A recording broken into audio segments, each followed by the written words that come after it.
But this is really meant to be very conversational. We have three big topic areas to speak through, and we'll kind of stop along the way and ask if anyone has any questions. I can barely remember all three of my children's names, so I have some prompts for myself right here. But other than that, again, super conversational, and really just talking through reaching the right stakeholders. We're all kind of here having worked with a variety of stakeholders, and each individual on the panel that joined me today are kind of speaking to a specific audience. So if we think about the full go-to-market, we'll speak to the sales side of the house, from pre-sales to post-sales, and then as well with product.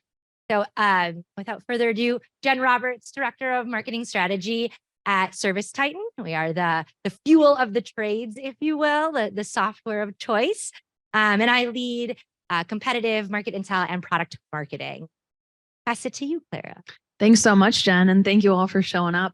My name is Clara Smith, Director of Competitive Enablement Services at Clue. But most recently, I came from the practitioner world, 10 years of Compete, enablement, program, market strategy, all of the above in high tech. So really excited about that. And most importantly, now I get to understand what does this look like on an elevated stage with hundreds of customers. So really excited to geek out and share some stories. Darren Helsel, most recently as Senior Manager of Competitive Intelligence with Gainsight. I'm looking forward to this panel and very interested in the audience's experience with specifically customer success as a target audience for our CIF. And hello, I'm Sarah Carnelos. I'm the Director of Competitive Intelligence for ADP, and specifically I cover our Canadian business, so all of our segments there. And then I've also taken the lead in the rollout of Clue across our organization. So very excited to be here. This is actually my first panel, so this is tearing off a Band-Aid for me. I love it. My boss just cheered for me. Yeah, definitely. Awesome. Can we progress to the next slide? I'm so sorry, I must have missed. Thank you. So the first piece we're going to talk about is stakeholders, and all around, like, how do you get welcome to the table? What did that invite look like? I frequently position competitive as kind of the extreme enablers, right? In terms of bringing everybody together, the facilitators and networkers. And so we all have different experiences being brought to the table, especially as it relates to, we think about pre, post, and product, if you will. And so I will kick it to you, Sarah, to start in terms of getting that seat at the sales table. And what did that look like? Yes. So the first thing I'll say is it's definitely a marathon. It's not a sprint. I think it takes the establishment of building that network, of walking a sales floor, of connecting with the right folks, of getting to understand what CI means to them and some of the quick wins on how you can help them. That turns into building your brand, building the overall notion of CI. I also leverage that to get the right introductions to the right stakeholders. So I've supported Darren, I've helped Darren. He's now an advocate, perhaps coming to me again for support, telling his teammates to come and, leverage competitive intelligence. And then I'm asking Darren, hey, who's your manager again? Reaching out to him, maybe getting an introduction, maybe speaking at their team meetings, and then that starts to trickle up, right? So I've did the thing also too, where I'd walk past people's offices, make sure you're ready with your elevator pitch, right? What's CI? Why is it important? And I was able to support Darren on that really big deal against so-and-so competitor, and he was able to use that. So that's, I think, small steps to get into it and use that network, build those advocates to get a seat with the really powerful stakeholders. Yep, social selling is so important. It's the name of the game for competitive, for sure. Especially, we talked a lot about how really curate the right content to the right individuals, right? And as it relates to post sales, Darren, curious if that looked any different for you, or if there was something very specific as it relates to success retention revenue is a really big thing right now, right? So how do you position yourself within success to get that seat? Well, to be honest, you start by working at one of the software leaders of the customer success space. Fair enough. So as you can imagine, they drink quite a bit of their own Kool-Aid. But it was, to be honest, much as Sarah mentioned, it was sort of a cascading effect. I think we probably all started with supporting sales first, with some success and months under my belt there. That's when sort of the ask came, expand that to our customer success org. That plus the fact that, as we all know, we were going this current economy that we're in the midst of, and not only our narrative, but many of our customers' own narrative came, retaining customers was more valuable than new sales customers. So that's when sort of, for me, the focus shifted, and customer success became sort of a more highly prioritized target. Yeah, for sure. You think about pre and post sales, the motivator is revenue. I mean, revenue is undercurrent everything in some way, shape, or form. But when you transition to product, not only is the content look different in terms of what they're looking for, but I think the seat looks different too. And Claire, I'd love to hear of how you have earned that spot or got the invite, if you will, as it relates to influencing product. Yeah, absolutely. Thanks so much, Jen. And so thrilled to be here. I'm curious, before I talk, who here works with product today? Raise your hand. One person. Okay, 5 people. All right. So maybe half the room, maybe the other half is here to figure that out. So yeah, I think the first thing is, how do you tell product something that they've never heard before or have access to, right? So as a Compete professional, you are that glue within the organization. So I see it as a rolling tide, right? Just like Sarah talked about, and just like Darren talked about, once you have that unique data from sales, you can bring something to product that they can't get anywhere else. And then you are that contextualization brain where your point of view is super unique. So I think to get that seat, keep that seat, and then be reinvited every single time is to be kept honest by the business. So in my experience, one company that I worked with, I remember a VP of product came to me and he was like, Clara, I want you to influence the roadmap. Every single person in Compete wants to influence the roadmap. But it's the tools that it takes to get there. Yep. And so I would ask product, what does success look like to you? Is it research briefs? Is it presenting on QBRs? Is it doing deep technical analysis, right? Because every product manager out there probably has done Compete, maybe not in the best in class way. So you definitely have to be humble and connect with them there. Yep, that's fair. Something when we were preparing for this panel, we talked a lot about was just branding CI. And there's like just the way in which you go about it. I know early on in my days at ServiceTitan, we hit up creative and we asked them to put together like a cute little banner that we could put on all of our emails, the branded competitive intelligence at ServiceTitan within our portfolio. Would love to hear other ideas or if you've done similar, what's worked as it relates to really branding competitive intelligence.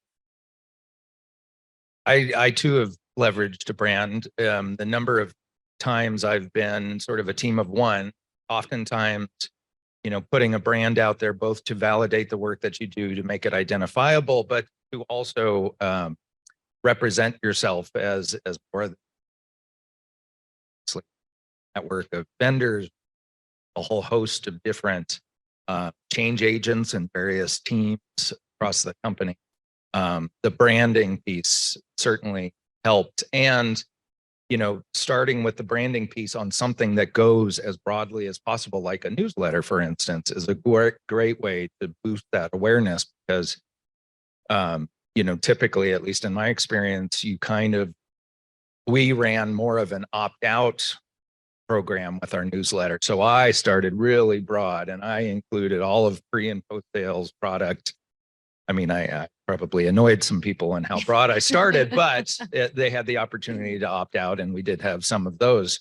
But that started to get the word out, attaching that brand to, in our case, our seismic page where we posted all of our CI content and also putting on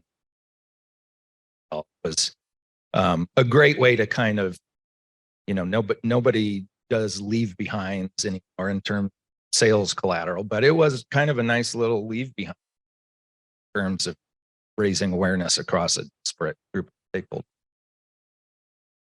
For me, we now have branding. We're part of CI is part of, competitive pricing, market intelligence, right? We're kind of falling under this bucket, and we're using a brand. But for me personally, my experience was I was the brand. So I think you think about, the background that you want to have, how people think about that. It's showing up, it's delivering what you say you're going to deliver on. It's creating trust. It's creating great word of mouth. It's using that network. And then you're able to, or at least in my case, formalize that into more of a corporate brand. Even now, we have our corporate brand on our newsletters, but we also include photos I use a photo of myself. I do kind of a, note from the editor, and, you're able to funnel that back into the actual corporate brand of the team. Yeah, I definitely want to double click on something that Darren said, and way to go, Sarah. Love that. Absolutely. One thing Darren said was, how do you showcase that individual brand if you are a team of one, while also future-proofing that? So I remember one of my old bosses said, well, Clara, what are we going to do if you get hit by a bus today? Terrible analogy, his words, not mine. But it also spoke to the longevity and success planning of what does Compete look like before, during, and after your journey with that company. And I do think, systems, technologies, processes, all of these can speak to the delivery of the value that you bring to the table.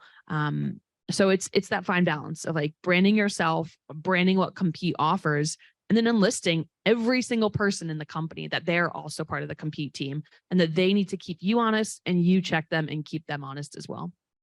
100%.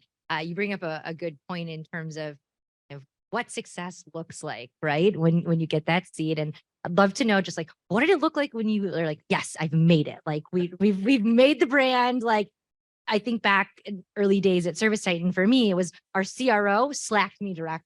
I was like, oh my God, I've made it, right? Like, he knows the brand of CI. He knows we can deliver. We've set the expectation. But what did it look like for all of you?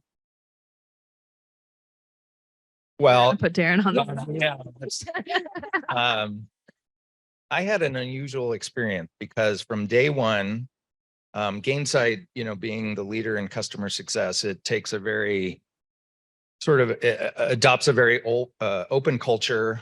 We were a Slack community, so everybody had their own Slack channels. We had an overabundance of Slack channels, to be honest. But one of my biggest fans from day one was my CEO. Actually, Nick Maida was very invested in competitive. I inherited the win-loss program that they had. That was the only semblance of CI that they had previously had, mostly because he just loved that sort of voice of the customer feedback coming out of sales cycles. And so that was a tremendously empowering way to start a brand new job, building a CI program that they had never had before, is having that immediate fandom going in. It also heightens, just the general pressure of delivering on that and piercing the veil on the various stakeholder groups that I was being tasked to support. And then, towards the end of the year, being invited to a strategic offsite for the first time. This was the first time I was brought in to support what their new goals were for the coming fiscal year. So that kind of capped off a successful year for me. Sure. They're fun stories. Like, we don't want to go in the same order every time. We're going to mix it up. We're going to keep you guessing. Yeah. So question, like, how do I know that I made it? Right. How do I have that moment where I text my mom and I say, Mom, I made it. Right. I think Compete is a very unforgiving sport that we play. So when you've made it is a lot of the times that your stakeholders are talking about you and you're not in the room. And that is an incredible just accomplishment, because you've connected and then they amplify your reach. And yeah, maybe they'll invite you next time. Maybe they won't. Maybe they're self-sufficient and you've brought them to that point. So for me, it's knowing that you are that unrecognized or reaffirmed glue within the organization is really, really powerful.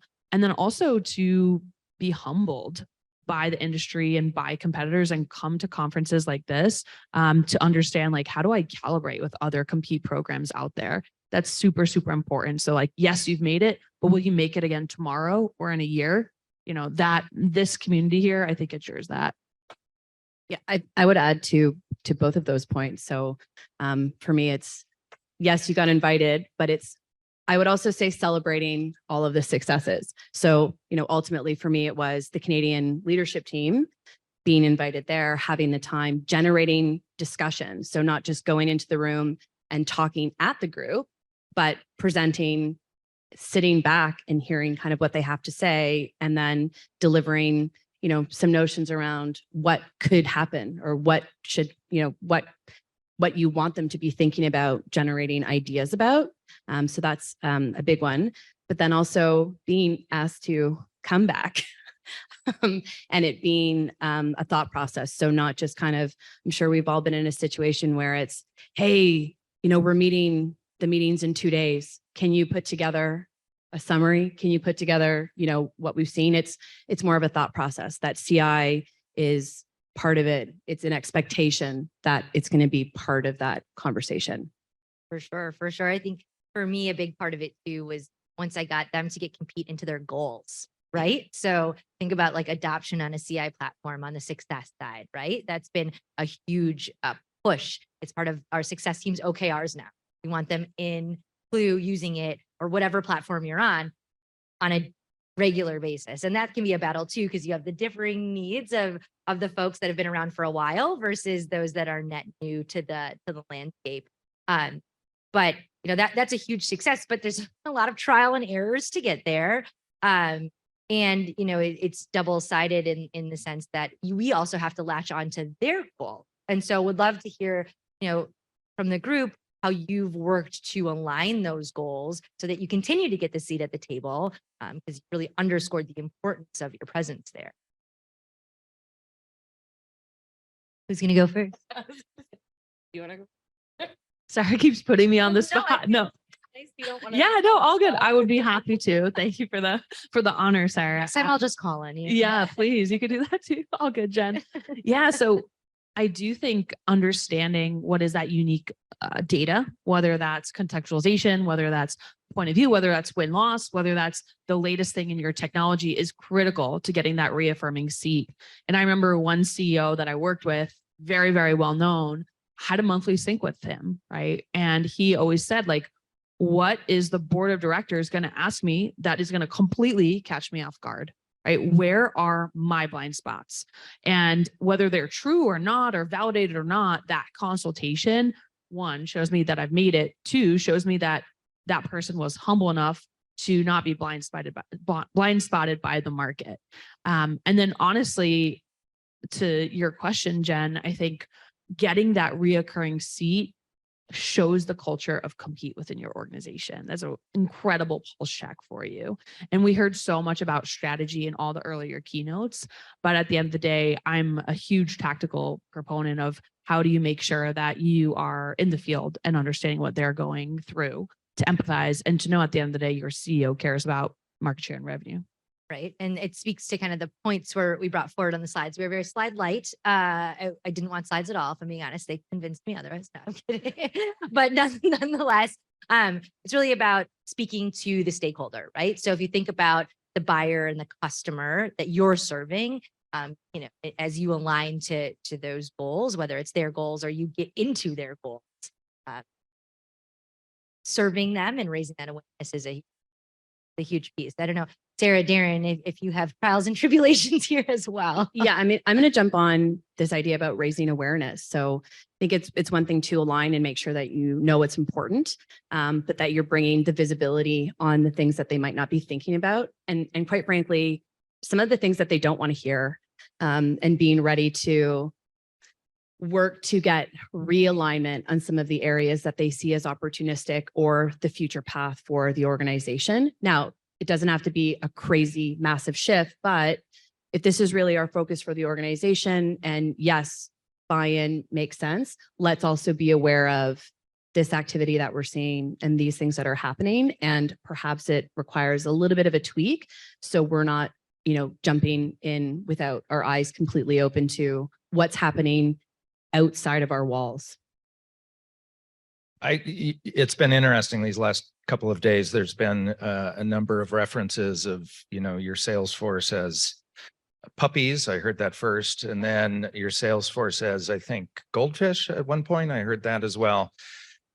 And the overwhelming fact that, to change behaviors, you need to give some to get some, essentially. That's sort of the bottom line, but that's not unique to the sales force. That works with any of our stakeholder groups. And so that's where I've leaned into kind of my role as a bit of a facilitator in terms of, as I target various enablement activities at different stakeholder groups, the same thing that I do with sales works with customer success as well, where I bring in, somebody who had a recent, renewal challenge, competitive renewal challenge against a given competitor. I had new CI to share about that competitor through our own tracking.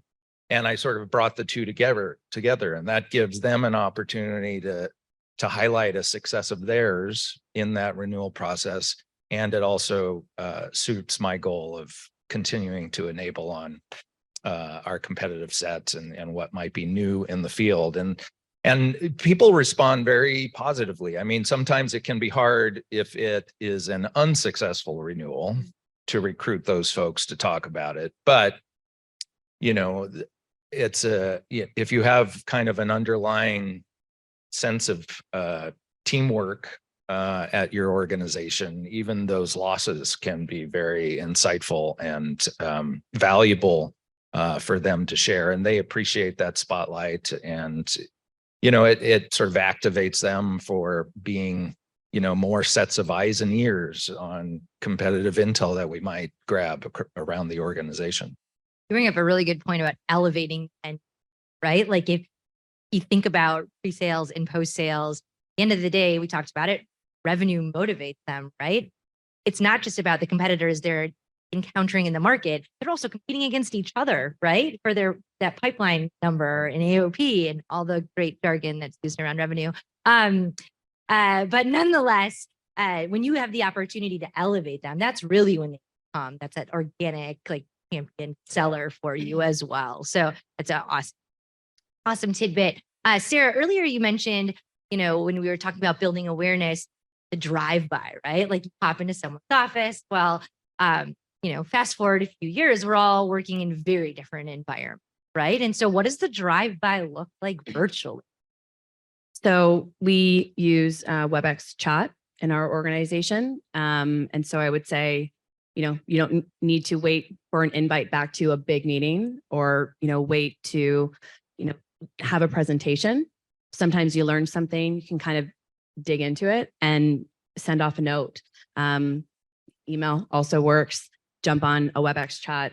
I think sometimes I call people over WebEx and they're surprised. I always get people like that on Zoom. They're like, you do this? Like, but it grabs their attention. Hey, just learn this. We have a couple emerging competitors coming into our space in Canada. It's something that we're tracking really closely. And I've made a point to make sure that, some of our key stakeholders have eyes on it. So even when there's some small movements, just, hey, sending that note, wanting to keep you in the loop, wanting to keep you involved. Yeah. Yeah, that reminds me. I mean, everybody uses their own comm tool. It's all good. I previously worked at Slack, and we had obviously like a Slack private channel for our ELT, right? Executive leadership team. And that white glove service, that personalization, I think really went very far with having not only that seat at the table, but delivering value every single time a market event happened so that they knew that inside scoop and that you can control the message of that. So that was just a hot tip in terms of like, what does that look like technology wise? But obviously every organization has a different setup. And I think like Sarah nailed it, it's how do you make sure that the stakeholders are not surprised? Yeah, you bring up a good point about controlling the information. Whatever tool you use, how many of you have a channel that's like heat and like it just gets crazy? Yeah, I mean we do. Yeah, it's like and so curious, in terms of like tactics there, is that's another great place to engage, right? But it can get very out of hand very quickly as well. How have you worked with that in terms of like reining it in and gaining control of that conversation? Darren's It's, breathing. it's Like he's internalizing it. I love it. Go for it. in a way, it's the starting point for me. And then depending on what comes, because there could be value in a bit of a group think on whatever that newest topic is. Maybe somebody dropped something there and that elicits other sellers or customer success managers to chime in. And there's value in that. But it can also just sort of land and drop and start to sink. And that's when, a one-on-one outreach to follow up and pursue can be really valuable. So. For sure. Yeah. And there's lots of fun things you can do, right? You talked about a newsletter earlier in terms of like controlling that narrative, and there's different aspects there. So awesome. I'm going to pivot us slightly to the next slide. We go to the next slide, please. Thank you. To talk about the value of CI. So we've talked a lot about, being a part of that conversation, and we'll talk all about staying a part of that conversation after this, but really wanted to talk about the value that we bring to the table and conversations that we were having as we pulled this panel together.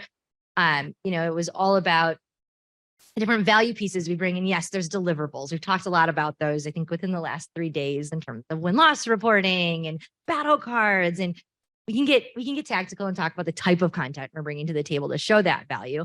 But I think that there's a ton of intangibles that we bring as well. And we spoke through a few of them in terms of like amplifying the value of networking and facilitating, not bringing the ego there. But Sarah, I'd love for you to kick us off here in terms of like that other value that we as CI professionals bring to the table. I think I've already said it before. It's making sure that there is a view on what's happening outside of our walls. I think, there sometimes is that tendency to just like give each other the thumbs up and, pat each other on the back on how great our ideas are and how great this, new product, new service, new solution is going to be. And, being that voice, not to, get rid of that rah spirit, but to say, hey, have we thought about the reaction? Have we thought about how the competitors might respond to this? How we thought about how we want to, announce this in a way that is going to be really effective. Do we want to shout it from the rooftops, or are we actually closing the gap against something our competitors are already doing really, really well? So I think it's just kind of providing that that external view, making sure that we're keeping ourselves in check. That's, I think, one of the biggest things that we try to reinforce within the CI team at ADP. Yeah, I love that. I mentioned the word contextualization, and that's exactly what Sarah's talking about. He's taking the internal, the external, calibrating that, affirming that, validating that, and then packaging that up, right? Whether that's to marketing or product or sales, your view is super, super clear. And there is a risk of not hearing about compete or not having compete at the table. So that would be kind of like my rallying cry around that. And then I think when we look at the value of CI, everybody has a different term for it. Everybody has a different title within the industry. You see a lot of nodding heads. But for me, I'm like, how can you put that into action through enablement? Because it's one thing to know the intel, but it's another thing to make it stick, right? And I do think the value of enablement and getting that intel to stick is super important, right? So like Sarah comes to an exec, she does her pitch, she explains the external risks of launching this new product. But if it doesn't actually get applied and internalized, then, that could, hurt or help you, right? So I think the enablement factor is something that nobody should ignore. Oh, I was going to say, totally agree. On the enablement front, I have the luxury of working with a very formidable enablement organization who thankfully hosted their own set of meetings. So I didn't necessarily ever need to be the person to put meetings on different stakeholders' calendars because they already existed, and I would kind of slot right in. And then it's a matter of just consistency and regularity. If they can come to trust that, on a monthly basis, on a biweekly basis, one of these meetings will always include, whatever Darren's got in terms of the latest CI, that regularity kind of sows seeds that, grow from there almost. And then just, in terms of engagement, in terms of, what you want to see coming out of all of those enablement efforts, any kind of incentivizing tricks that you can do, I found works really great. Whichever CI tool you're using, typically you can always track eyes on your battle cards. We would have a quarterly competitive intel award for the most, the person with the most eyes on the battle cards, essentially. And that works pretty well. And, I was always looking for more things like that to announce during those enablement efforts. I love that because they're also so competitive. Like, why not give them another place to compete? So that's awesome. Oh man, there's two roads I want to go. Let's start a little bit more tangible with content. So I think most of us here are very familiar with the basics of content that CI delivers in terms of the battle cards and the SWOT analyses and those pieces, but would love to hear more unique pieces of content that you've delivered that have helped show that value. So an example that I've got from a previous life at Expedia was a program that we ran with enablement called Raise Your Game.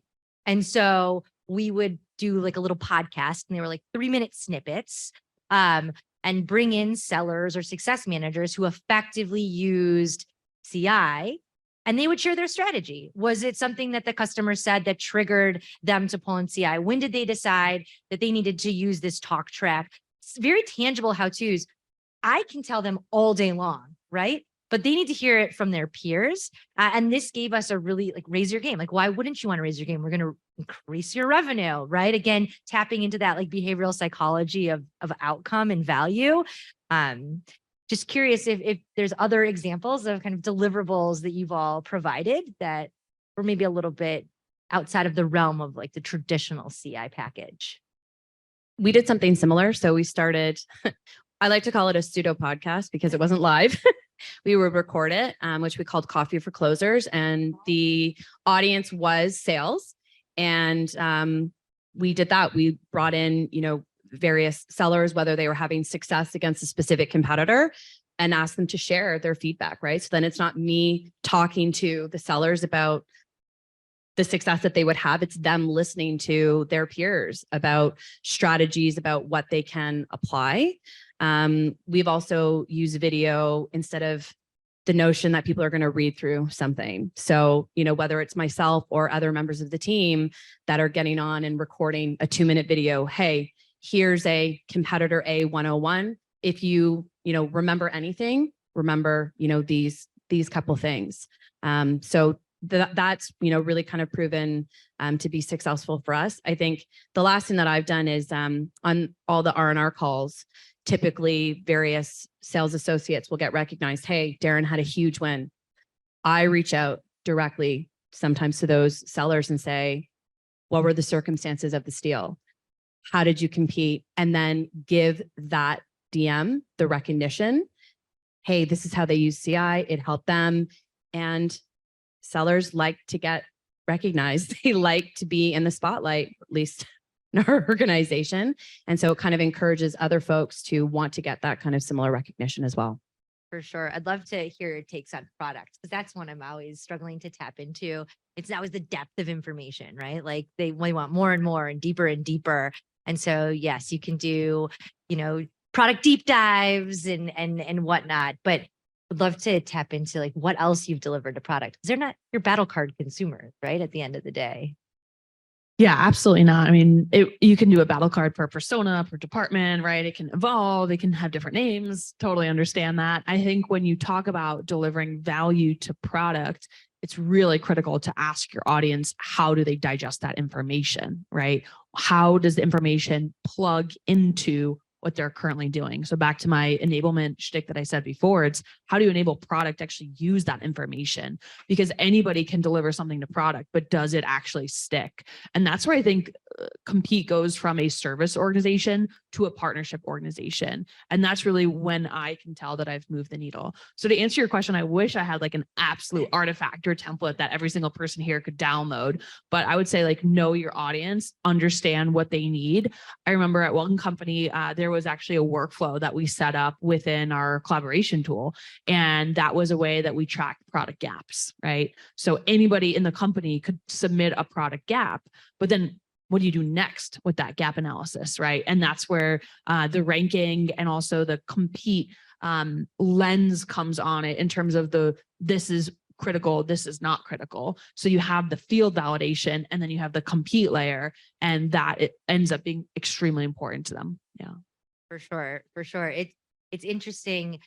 We've talked a lot of sales in terms of enablement. We've talked a little bit on an enabling product on some of this, right? But there's so many other areas of go-to-market that also deserve enablement, if you will, right? And so I think something Lisa and I have thought a lot about is how we enable marketing, right? Because their top of funnel pipeline, as you think about this later stages, how do you get them the content that they need?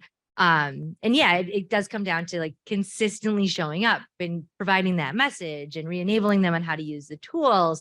But curious in terms of like other areas within the organization that deserve that same enablement or perhaps even tactics on how you've done it. At least in terms of customer success, it was enablement was not too dissimilar from the enablement I did of sales. What I would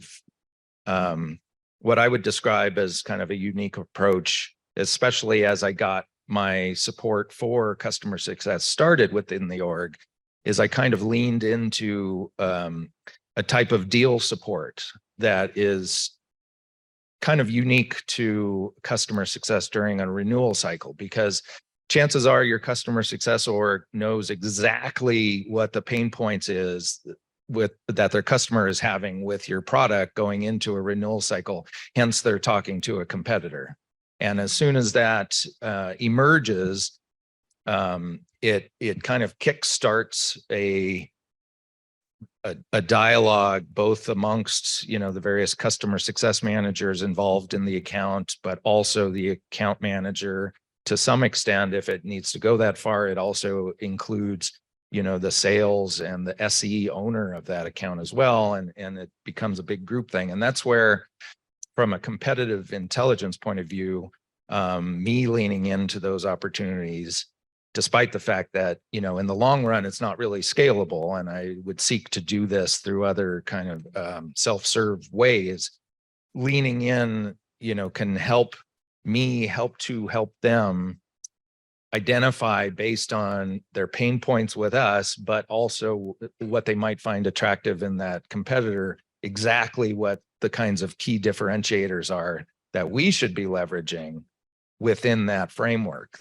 Which is something that's entirely unique, can be unique to customer success, because we know so much about how they use our product compared to, a net new sales relationship being built. So that's where I've found that I've added a lot of value in terms of that sort of deal support. Yeah, for sure. I think some other interesting edge cases are like M&A, right? So that was another, like, we knew we made it when we had our M&A partners reaching out to ask us about landscapes or diving deeper, understanding win-loss there. And we were able to hand over some very tangible pieces, but it then also opened up this door, if you will, on how to manage expectations, right? And so, Clara, you had talked about like aligning with your stakeholders in terms of what do you need, what does a deliverable look like, and that definitely helps you to get those quick wins to show very quick value and establish yourself. But as that evolves and that relationship changes, how do you manage those expectations? This is the challenge, I think, of every single person in this room, not in this room, and in this entire conference, is how do you manage those expectations? You can do it a variety of ways. I did a mission statement and a ranking of, I have 40 hours in 1 week. This is literally how I split my time. And if, say, Mr. or Mrs. CEO comes to me, I'll say, absolutely, I can help you. This is the opportunity cost of me helping you, right? These are the deals that I can't support. This is what I can't deliver to product. So it's a yes, but conversation. So people understand, absolutely, we are committed to helping you. And they need to understand what else is on your plate that could be impacted. But it's very easy. You can set expectations of deliverables based on your competitive tier, right? So you rank your top competitors based on deals that you're winning or losing to those competitors and saying, yeah, that regards a certain type of updating or a certain type of deliverable. I think that's very, very critical. But yeah, curious what Sarah has to say. I think the challenge is you do go for the quick wins. You're trying to, really make friends.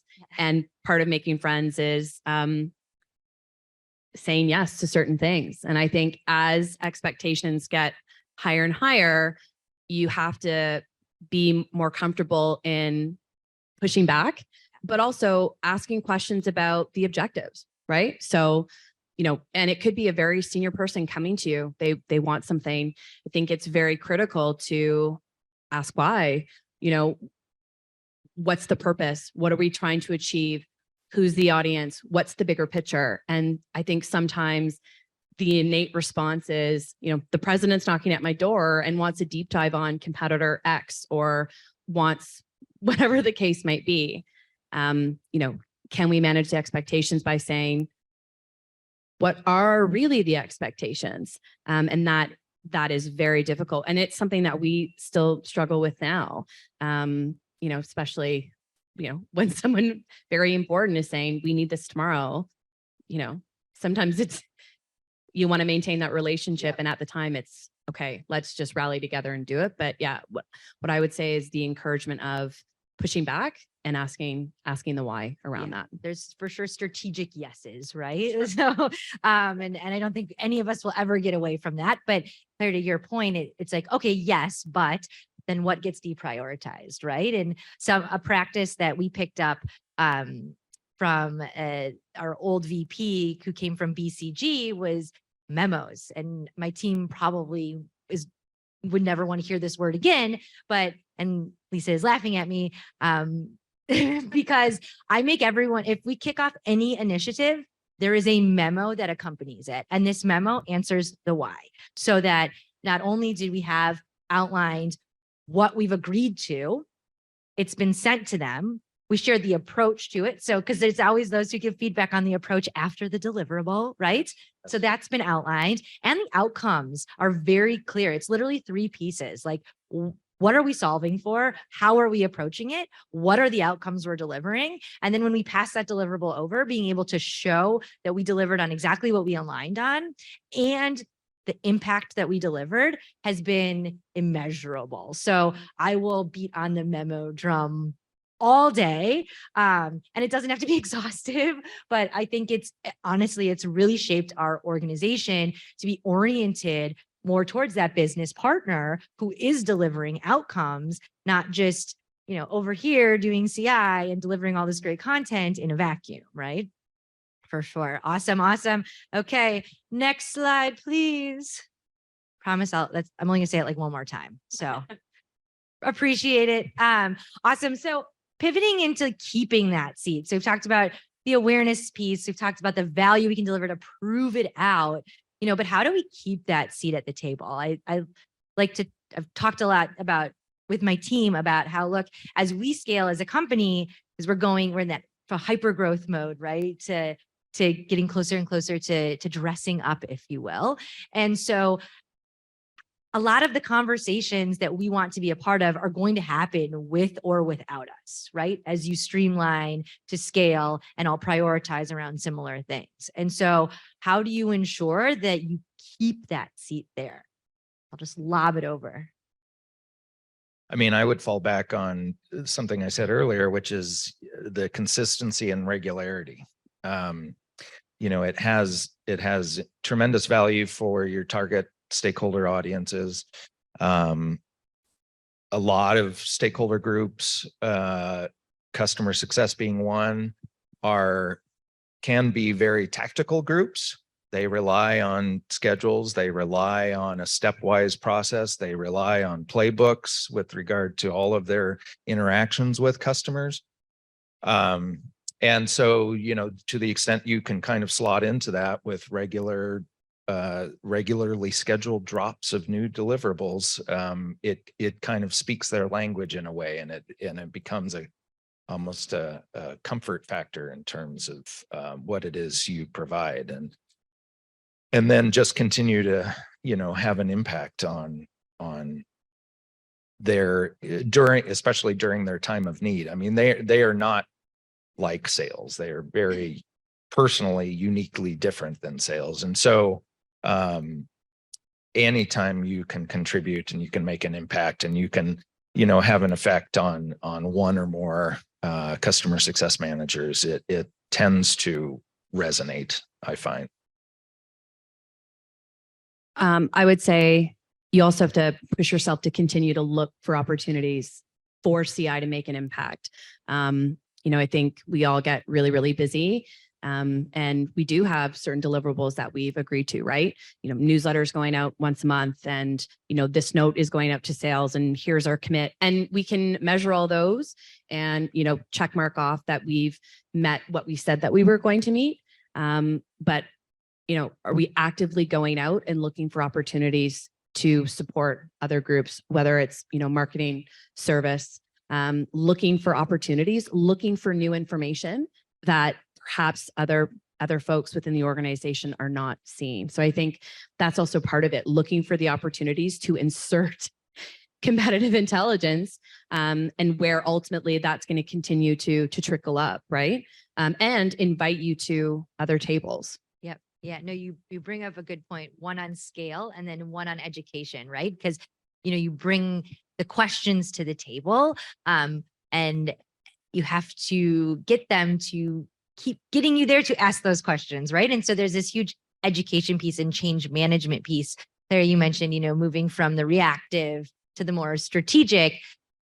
Just curious, how you've handled that in the past in terms of change management, because it's very tough to get people, especially people who are accomplishing their targets, to change, right? Like, why change if I'm doing it right? So how have you maneuvered that? Yeah, change management is an absolute buzzword. I see a lot of people cringing when I say that word.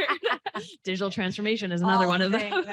Yeah. So honestly, the word that just keeps ringing in my head when it comes to keep the seat is be extremely predictable around the value that you offer, right?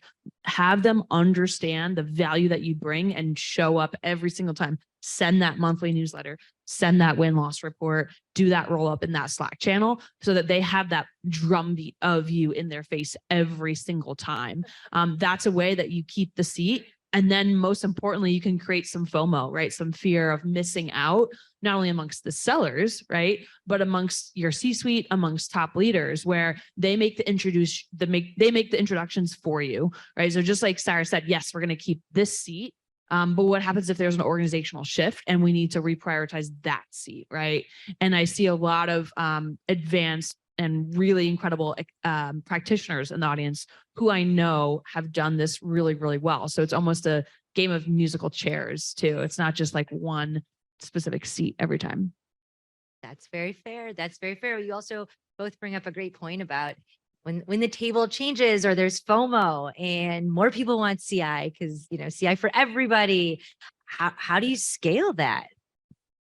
So I think that's where you ask for the investment, right? So people are seeing the value that, creates case study for bringing in new resources, investing in technology, being able to automate certain parts of a job that are taking manual effort. So more time can be spent on things that are more strategic or things that are going to have a larger impact. So I think, having that seat at the table and continuing to have that value, helps you kind of build that dialogue of, if we added another person, or, this is something that we could do, or this is an opportunity, or, we could really, expand our customer success program. All of those things takes resources, right? So I think that's the big one. And one thing, I mean, besides adding more FTEs to the organization and hopefully to your team, in the meantime, there's relationships with vendors. And one of the things per the grooming of champions, one of the things that I've found valuable is when I do get, either new stakeholders or leaders of various stakeholder groups coming and being the people to provide the ask on some new piece of CI, while I might not have budget for it, if it's something that supports them, we can get into that budget discussion where, it's like the Jerry Maguire scene. Help me help Yeah. you by providing me the budget to get you what you need. And The budget, the ultimately, data, give me all. the outcome, besides obviously that transaction, is also that your ability then to be that value provider to groom them as a champion. So in terms of keeping the seat at the table, because personnel are churning all the time, org to org. I mean, we're all in tech. That's probably one of the places where we see the most churn, and continuing to groom champions is always something that should be on our list. 100%. Drop the mic, Darren, right? Absolutely. Yeah, seriously. I love that. I absolutely love that. And yeah, I think Compete lives in many different places organizationally. You can do a poll. I know Skip has done polls years ago. I'm looking at Phil. I'm sure he's been in many, many sessions where they're like, where does Compete live? Where should it live? Where does budget come from? But at the end of the day, you are losing money to your competitors each and every day. And you have the game plan to fix that, right? I'm really excited to be talking about the concept of the competitive revenue gap later on today at 4. Yes, it's the last session of the day, so have to do the shameless plug. But I do think how you keep the seat, how you get more seats, how you get budget buy-in is how you quantify the problem. And you are the master at delivering that solution. And you're not in it alone. Like, you have experts here, you have vendors, you have so many different strategic consultants out there. And I hope that you know that delivering all this is not on you, and that we're here to support as a community. I love that. I appreciate that. Especially as it grows and CI is becoming so much more, right? Than just, the pocket protector, glasses, analyst behind a screen, like passing things to someone else to take care of it. So I think that's a great point. As you think about scale, and as you think about scaling ourselves, if you will, I frequently get told that, you got to figure out how to scale yourself. There's a big feedback piece of that as well, right? And so curious how you've created that feedback loop so that you can continue your growth and kind of expand beyond, yes, it's great to get a seat. It's great to share things once in a while, but how do you create a very consistent feedback loop, whether it be product or sales, so you're ensuring, help me help you is actually happening? Yeah. It's ongoing marketing. I mean, it's, I think it's also meeting the audience where they are. So, we leverage Clue across our organization. We've tried to make it accessible, not just to sales, but to other groups, and encouraging them to send the feedback, share their insights, recognizing them when we do get the insights, we do get the feedback, following up with them to kind of say, here's what we were able to take this insight, take this feedback, and either change or update or deliver, or it led us down this path. We're constantly encouraging more information in Salesforce. Who are we seeing? When are we seeing them? And then I think it's every opportunity when you are invited to a presentation or a meeting to, again, it's the shameless plugs on help us help you. And the benefit of not being blindsided, right? Who are you seeing? Let us know. Let us know early. There's no feedback that's bad feedback. There are no, questions that are, bad, really bad questions, right? We want to make sure that we're working in partnership. And that's really, I think, how you're going to drive the value. So meet folks where they are and make it easy for them to share feedback with you. I love that live application. As you can tell, like every single person up here has made a lot of failures and made a lot of successes. I don't know what you're talking about. Okay, Darren, you're the exception. But one thing that I learned that worked really, really well is I was at this SKO, right? Sales kickoff, and I was presenting on stage, and you just see a lot of blank faces in the audience. But what I asked everybody to do was pull out their phones and submit a piece of intel that they knew or they learned recently. So then leaving that session, I had 1,000 pieces of intel sitting in my review queue, and I created that muscle. And then you can incentivize it. You can give a lot of people, obviously affirmation that they did it in newsletters and enablement sessions. But I think it's so important to introduce the live component, regardless of how you do it, to, really enable that muscle. And I've talked to a lot of customers who are doing some very creative things in order to not only enable sales, but their entire organization at sourcing that intelligence. I love that. I would definitely echo what both sides of me are saying in terms of meet them where they are. That's been one of my mantras throughout my CI career is getting your intel to the place where these different functional groups spend the most time. And then number two, organizations, especially certainly tech, live and die by their data, whether it's financial data, whether it's, whatever other data, your adoption data of your products, so on and so forth. Data is kind of the lifeblood of any organization. And so to the extent you can put little triggers in play, whether it's in CRM, whether it's in your CI platform, whether it's, in some other place, ultimately you're going to have the kind of data to showcase and justify not just what they're spending on you now, but hopefully what they will, continue to spend on you and the CI program going forward in your efforts to expand your support, because requests to expand your support are never going to go away. Correct. Correct. Yeah. Clara, you bring up lessons learned, if you will. So as we wrap up the session and open it up for questions, would love to just kind of bounce it to the group. Like, what is the biggest lesson you learned? I don't like failure. I only like lessons. However you want to frame that. But what's that like last tidbit you want to leave with the group? I would say don't assume if you put out a battle card that people understand or that they're consuming it in the way that you think they should be, or that they're getting kind of the key or the core value out of it. A big learning for me is making that assumption that, that whoever is reading it, whether it's, service or sales, that they're going to have that aha moment and say, oh, yep, here's the landmine that I'm going to plant. Here's how I'm going to be ready to handle objections.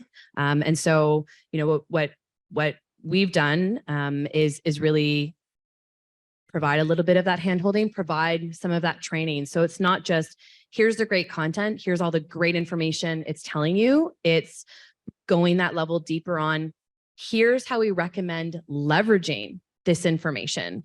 Whether if it's, even doing a one-on-one or training or mock sessions or role playing, because then they're making the intel work for them versus it just being something else they need to read, something else they need to watch, something else they need to review or add to a checklist.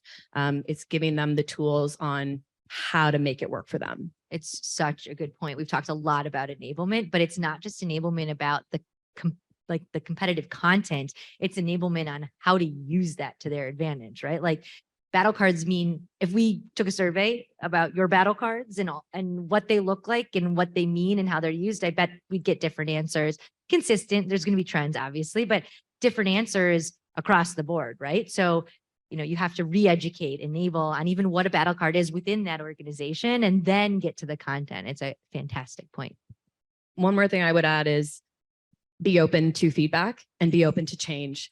Because you might think you're just delivered the best training session or the best report or the best content. But when you say you want feedback, you need to listen to that feedback and apply the feedback, right? Because ultimately, if you think you're great and the content is great, it's one thing. But if your audience, if it's not delivering what they need, then the adjustment has to be made. Darren, what about you? So I would say keep your champions close and your executive sponsors closer. We, as those of you who have experienced these last 2 days, we have such a robust bag of tricks to rely on to not only collect CI, but disperse, enable on CI, and essentially, have a huge impact on the organization. Depending on where you sit in the organization could determine your ability to go about leveraging all of the skills and tactics and strategies that you might have available to you. I say that as a person who's only so far done CI within a product marketing context. A lot of times product marketing leadership and marketing leadership generally gets kind of hung up in terms of a bill of materials, because that's what they do. But I think that does CI a little bit of a disservice. It obviously adds a unique value, but at the end of the day, I think we have so much more to offer. So I would say, regardless of where you sit, focus on the value that you can add uniquely with the tools you have available in terms of competitive intelligence. Last word? Last word is, as good as your battle card may be, as pretty as your insert deliverable XYZ name is, it's all about putting it into action and making it stick, right? And that's why I've been double clicking on the enablement piece, because that was something I learned way too late in my career, which is you pump it out, but you don't really think about how does that person get just in time competitive insights, right? So if they're on a call right now, are they going to go and pull up your months old static battle card? Most likely not, right? So how do you deliver that to them right in time? And then to Sarah's point, how do you stay courageously humble so that they can keep you honest, you can keep them honest, and most importantly, they become very, very involved in the success of the program. My favorite thing I'll say is go make friends with your detractors. The ones who doubt you, the ones who hate you, the ones who tear you down, most importantly, the silent ones, right? That would be my drop the mic moment. I think that is drop the mic worthy. So I appreciate that. It's so true. Whether it's your internal customers or your external customers, the detractors definitely have a story to tell. Awesome. Awesome. One more slide progression, please. Awesome. So these are the key takeaways that we developed based on this conversation and the fluency that we had going with it into this. I think there's probably a lot more that came out of this conversation as well. But we'll open it up now to questions. I can come down there if you want to raise your hand if you've got any. But otherwise, we're open to chat after as well. So anything for the group? It's after lunch. This is a tough time. Oh, jumping in heels. That was impressive. That was. She landed it. All right. Okay. So Sarah, you talked about actively looking for opportunities to insert CI in decision making, which I think is awesome. How do you manage those push initiatives versus your bandwidth? Sometimes things just come out of nowhere and you're like, oh shoot, what bad timing, you're trying to manage all these things and maybe I should have waited on that, trying to push that one initiative. So how do you manage that with your bandwidth? I wish I had a really good answer because that's a really, really great question. I think we have a great team at ADP. I think we work collectively. So sometimes it's leaning in to the folks that can provide support, that can kind of help you manage those things. I think also sometimes when you go looking for areas to insert yourself, you can then recycle certain things that you've done, certain approaches that you've done. So, one presentation could be tweaked or, an interaction. So one thing that you spent a lot of time building or creating or, forming relationships to do, you can then take that piece of content and go with you as you're looking for new opportunities. Hey, would it be beneficial for your team if we did a presentation on this, or if we had a conversation about this, or, I was talking to Mike, they're talking about this competitor giving them a really hard time. Do you think that's something that your team would benefit from? So I think it's also perhaps reusing and recycling some of the value that you've already delivered with other organizations across the company. I always say slice the turkey. I'm going to get laughed at by Sadula on that one, but yes. To your point, you've got a bunch of assets. Just slice them up in different ways, right? And repackage and redeliver. So that's some great question. Anybody else?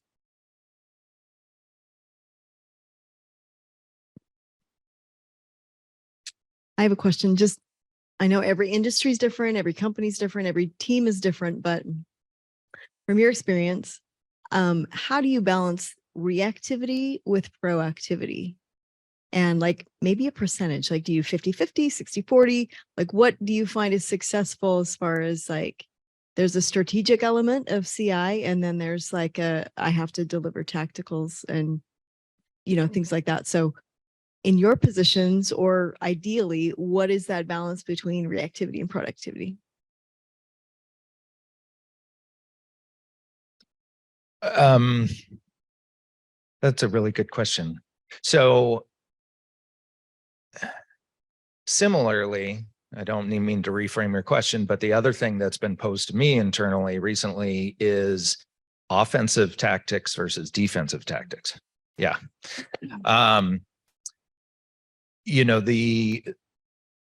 In terms of time management, oftentimes it's the reactive tactics that kind of catch you off guard that you have to sort of cleave some time for to make happen. They're the things that, typically will win you a lot of credibility from, the person doing the asking.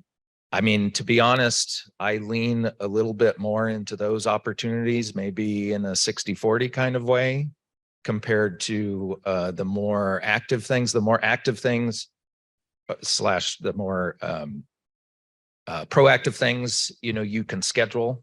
You have a little more luxury in terms of time management. So I think I give a little bit more emphasis on the reactive. Everybody can spin this answer in a million different ways. I see the twinkle in the audience's eyes. They're like, I have a take on this. So yeah, check with the room too. But honestly, the thing that just kept coming to my mind was calibration through your organization, right? So like you have a call on what you think you should do, but to be transparent about that and say, this is what my gut is saying. Does this work with you, Mr. or Mrs. Stakeholder, right? And say like, this is my plan until you tell me to redirect it, right? So of course, there's always going to be external factors in the market that we have to react to, but then there's everything that we're doing at this conference, which is, trying to predict the unpredictable piece of it, right? So you can't have one without the other. And, that middle of 50-50, 60-40, every single person here could argue what works best for them. So I would say just have that North Star with what works for your organization and enlist other people to do it with you. So when you say, I'm going to do proactive and you have people giving you a lot of commentary on what they thought you thought about what happened in the market, say, hey, do you want to help me out next time? Right. Enlist them to help with that bandwidth question. So that's how I would challenge them, is the person asking or the person kicking back to my detractor point is your next best friend. I would say hold yourself accountable. The reactive is always going to come. Those requests are always going to come. There's always going to be time where you're doing things that are seemingly much more tactical than strategic.